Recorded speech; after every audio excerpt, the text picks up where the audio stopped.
ಒಬ್ಬ ಹೀರೋ ಅಲ್ಲ 100 ಜನ ಹೀರೋ ಬಂದ್ರು ನಮ್ ಬಾಸ್ ನ ಟಚ್ ಮಾಡಕ್ ಆಗಲ್ಲ.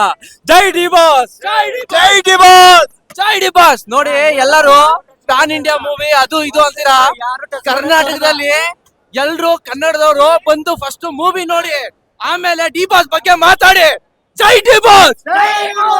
ಒಂದ್ ಬಂದಕ್ಕೂ ಅಲ್ಲ 100 ಪಿರಂಗಿನಿ ಅಡ್ಡ ಬಂದ್ರು ನಮ್ ಬಾಸ್ ನ ತಡೆದ್ ನಿಲ್ಸಕ್ ಆಗಲ್ಲ. ನೋಡ್ರಿ ಯಾರ್ರಿ ಅವ್ರು ಮಾಡೋದು? ಅದೇನು ಪ್ಯಾನ್ ಇಂಡಿಯಾ ಹೂ ಅಂತಾರಲ್ಲ, ಫಸ್ಟ್ ಕರ್ನಾಟಕದಲ್ಲಿ ಬಿಡ್ಬೇಕು. ನಮ್ ಬಾಸ್ ಹೇಳಿರೋದೇನು ಕರ್ನಾಟಕದಲ್ಲಿ ಬಿಡ್ರಿ, ಆಮೇಲೆ ಮಿಕ್ಕಿದ್ ಪ್ಯಾನ್ ಇಂಡಿಯಾ ಅವೆಲ್ಲ ನೋಡ್ಕೊಳ್ಳೋಣ. ಮುಂದೆ first ಕನ್ನಡ ಫಿಲಂ ನಾನು ಸಲಾರ್ ಮೂವಿಗೆ ಮೊದಲು ರಿವ್ಯೂ ಕೊಟ್ಟಿದ್ದೆ. ಮ್ಯಾಕ್ಸಿಮಮ್ ಇಲ್ಲಾಂದ್ರೂ ಒಂದು 20,000 ಜನ ನೆಗೆಟಿವ್ ಕಮೆಂಟ್ ಮಾಡಿದ್ರು. ಆ 20,000 ಜನ ಇಂದ ಥಿಯೇಟರ್ ಬಂದು ಮೂವಿ ನೋಡಿದ್ರೆ ಅಂದ್ರೆ ಪ್ರೊಡ್ಯೂಸರ್ಗಾರ ಒಂದ್ ಸ್ವಲ್ಪ ಇಂಪ್ರೂವ್ ಆಯ್ತದೆ. ಒಂದು ಸುಮ್ನೆ ಈ ತರ ಕುತ್ಕೊಂಡು ಎಲ್ಲೋ ನೆಗೆಟಿವ್ ಕಮೆಂಟ್ ಮಾಡೋ ಬದಲು ಬಂದು ಥಿಯೇಟರ್ ಮೂವಿ ನೋಡಿ. ಈಗ ಒಂದ್ ವಾರದಿಂದ ರೈತರದ್ದು ದಿನಾಚರಣೆ ಆಯ್ತು. ಈಗ ಈ ಮೂವಿ ಅಂದ್ರೆ ನಮ್ಗೆ ಅವಾಗ ಬಂದಿರೋ ಇನ್ನೂ ಚೆನ್ನಾಗಿರೋದು. ರೈತರ ಬಗ್ಗೆ ಒಳ್ಳೆ ಕಂಟೆಂಟ್ ಮಾಡಿದ್ದಾರೆ, ತುಂಬಾ ಇಷ್ಟ ಆಯ್ತು. ಜೈ ಡಿ ಬಾಸ್.